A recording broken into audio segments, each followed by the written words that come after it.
Ça y est, les copains, enfin, Thibaut InShape l'a dit sur Brut lors d'une interview. En vrai, en toute honnêteté, je pense, tu sais, il a peur de le dire, être plutôt de droite. Tu sais, il prend des pinceaux, hein. Il a pas dit je vote Jordan. Non, il a dit je pense en toute honnêteté que peut-être je suis plutôt relativement de droite. Au fond de moi, je sais que je ne suis pas raciste. Je sais que je ne suis pas très méchant, a déclaré Thibaut InShape. Non mais comment il doit se justifier, quoi. Bon. Je vous pose la question, vous êtes de droite, vous?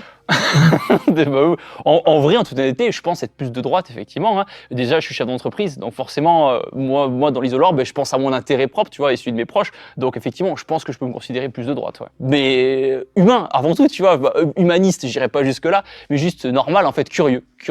Et j'essaie, voilà, encore une fois, ça rejoint ce que j'ai dit tout à l'heure, de pas juger les gens. En fait, on m'a tellement jugé personnellement depuis 10 ans à me donner toutes les insultes qui peuvent exister. Vraiment, hein, vous tapez Thibaut Chef sur Twitter, je pense qu'il y a tout qui existe. Que vraiment, je juge pas les personnes. J'y vais, je vais à la rencontre et voilà. Bah voilà, c'est les paroles d'un mec adulte et intelligent. Rien qu'à sa façon de parler, tu vois qu'il n'est pas de gauche. Bon. Mediasbull qui répond, du coup c'est quoi le problème qu'il soit de droite? Il a pas le droit? On va regarder les réactions. Aujourd'hui c'est très mal vu, alors que la majorité des gens sont de droite, mais c'est pas grave. Si tu n'es pas de gauche, alors tu es un facho. C'est la vision du peuple malheureusement. Faire la promotion de l'extrême droite, ce sale parti raciste. Sauf qu'il n'est pas de droite, il est d'ultra méga giga extrême droite. C'est ça, vu que les gauchistes ne comprennent pas qu'on ne vote pas pour eux, il va être traité de facho et évidemment sans argument. Ok. Et du coup, il y a Mathieu Slama qui a réagi à ça. Et il a dit, la musculation et le fitness sont des véhicules très puissants de l'idéologie néolibérale. Le dépassement de soi, l'individualisme, le culte de la performance, plutôt que la solidarité et l'entraide. Donc ça veut dire que tu peux pas genre faire des pompes et être solidaire. C'est incompatible pour Mathieu Slama. Me demandez pas pourquoi, c'est incompatible. C'est incompatible, bordel. Ok. C'est notamment pour ça que malgré le fait que vous ayez seulement 6 ans d'écart, il en fait 32 moins et affiche un 43 de tour de bras sec pendant que ta boîte mail commence à se remplir de pubs pour des montes escaliers. Mon dieu, mais quel ramassis de méconnaissance crasse de l'activité physique mélangée à du stéréotype qui sent le naphtaline. Bref, hein. Non mais Mathieu Slama. À chaque fois que Mathieu Slama l'ouvre, je peux faire une vidéo, mais vraiment, hein. À chaque fois que vous voyez une vidéo où je parle de Mathieu Slama, c'est juste un nouveau tweet de Mathieu Slama. Je passe à côté d'aucun tweet de Mathieu Slama. Ils sont tous polémiques, ces tweets. C'est magique. Là, c'est Manon Aubry qui va vous expliquer ce qui va se passer si le Front Populaire gagne. Et vous allez voir, vous n'êtes pas prêts. Donc Manon Aubry, Jean-Luc Mélenchon à Matignon, c'est terminé, puisqu'il n'est candidat à rien. Il n'a pas varié de position, il l'a déjà affirmé, je crois, c'était au journal télévisé de TF1 il y a un peu plus d'une semaine, il avait déjà utilisé exactement la même formule, je ne m'élimine pas et je ne m'impose pas. L'enjeu, je vais vous dire, de cette élection, c'est quel projet on veut pour la France. Et j'ai un scoop pour vous, alors je sais qu'il est un peu tard sur BFM, mais je vous l'annonce que si le 7 juillet, le nouveau Front Populaire a une majorité, le Premier ministre appliquera ça. C'est un programme, alors je sais c'est un peu old school les programmes, mais le 8 juillet, si nous avons une majorité, nous allons abroger la réforme des retraites qui condamne à 2 ans de travail supplémentaire des millions de Français. Et alors qui nous le allons portera augmenter le ce SMIC projet à du 1600 nouveau Front euros. Populaire? J'ai un autre scoop pour vous, il y aura des ministres du Parti Socialiste, des ministres d'Europe Écologie Les Verts, des ministres de la France Insoumise et des ministres du Parti Pourquoi vous communiste. ressentez le besoin? Il y aura des ministres partout. Des ministres, hein. Des ministres ELV, des ministres Parti Socialiste, des ministres LFI.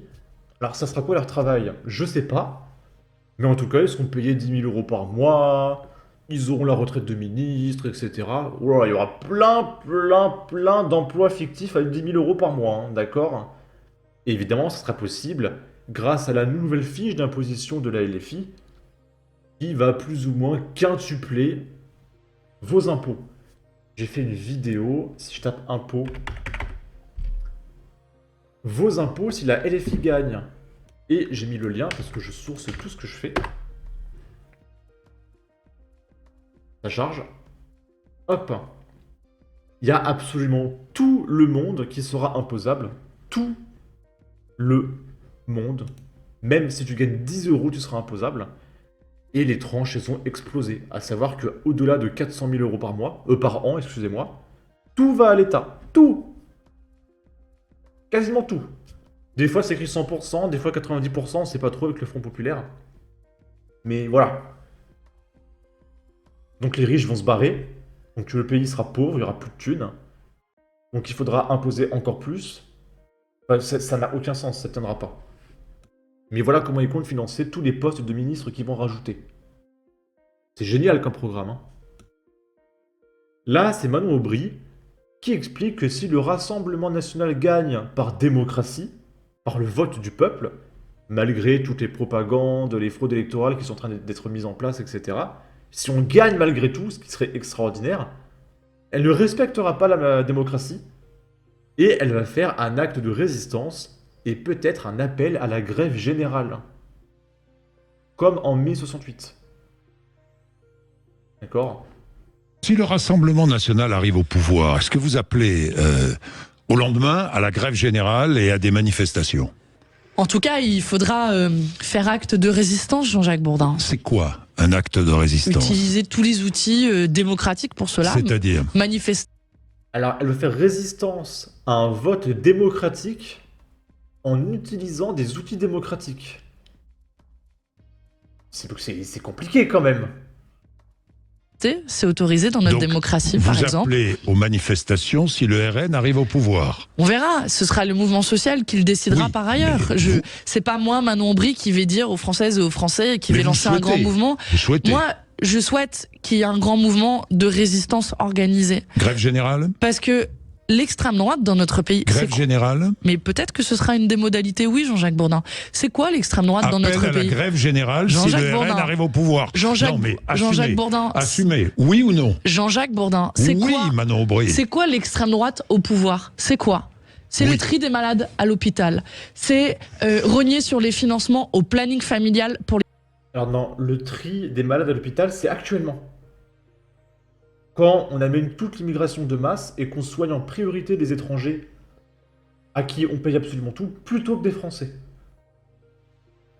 On a déjà vu sur ma chaîne des reportages où tu as des femmes qui sont atteintes d'un cancer, qui meurent parce qu'il n'y a plus de place dans les hôpitaux.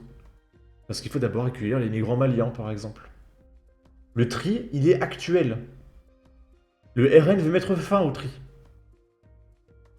pour les droits des femmes. C'est une attaque au droit à l'avortement. C'est la même politique sociale qu'Emmanuel Macron. Est-ce que vous voulez de cette politique, oui ou non? Alors avant d'arriver à la grève générale, je dis que la meilleure manière pour les gens qui nous écoutent de refuser ce projet qui est antisocial, qui est raciste, et qui est xénophobe et qui est en plus sexiste et climato-sceptique, le meilleur moyen... Alors le programme du RN, c'est ce que font 99% des pays de la planète. À savoir la préférence nationale.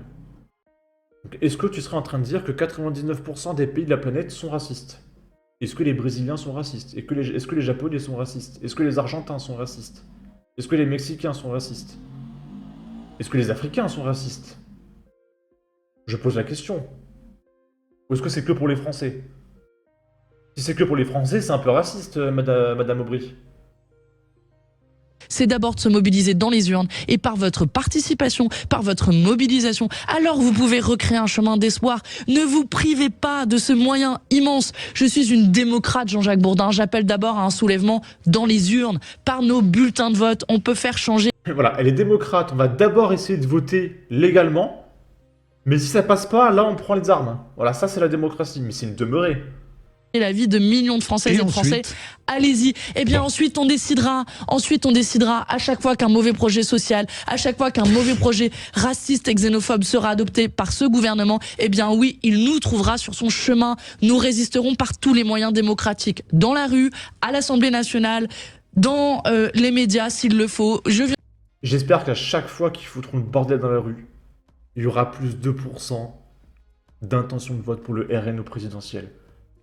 Parce que s'ils vont vraiment dans la rue à chaque fois que Jordan voudra faire passer une loi, je peux vous dire que d'ici 2027, les gens en auront ras-le-bol de la France insoumise. Mais vraiment, hein. Je viendrai à votre antenne dire ma colère, mais d'abord, je n'ai pas laissé le Rassemblement national gagner. Est-ce Il n'a qu'il y a pas un gagné, risque de monsieur guerre Bourdin. Il n'a civile pas comme- gagné. Ok. Ici, c'est des écolos. C'est pas une blague, hein. C'est vraiment les écolos. Là, je pense que je peux virer les filtres. Ils vont arracher des affiches du Rassemblement national pour les remplacer par des affiches du Front populaire. Déjà, je suis même pas sûr que ce soit légal. Et ils vont laisser les papiers par terre. Ça, c'est l'écologie, les copains.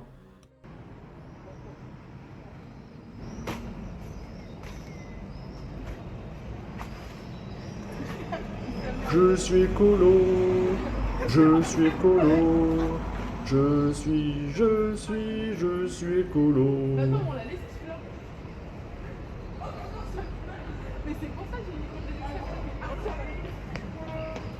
J'ai pas de cerveau.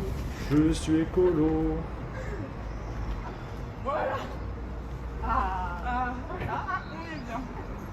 Eh, cousine. Ah, attends, il parle. Par contre, t'as une poubelle là à 10 mètres. Tu peux les mettre à la poubelle aussi. Ok, les écolos.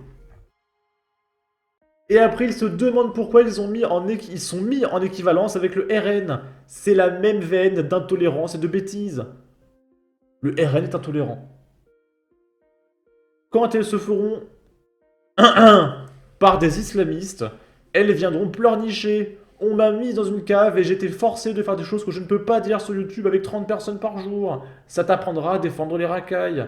Tweet de malade mental, ça. Je pense qu'il réagit à lui. Ok. En tout cas, n'hésitez pas à donner votre avis, votre opinion, à partager, liker, commenter. Ça aidera au référencement de la vidéo sur YouTube. Abonnez-vous, suivez-moi sur Twitter. Et à la prochaine pour de futures vidéos. Ciao.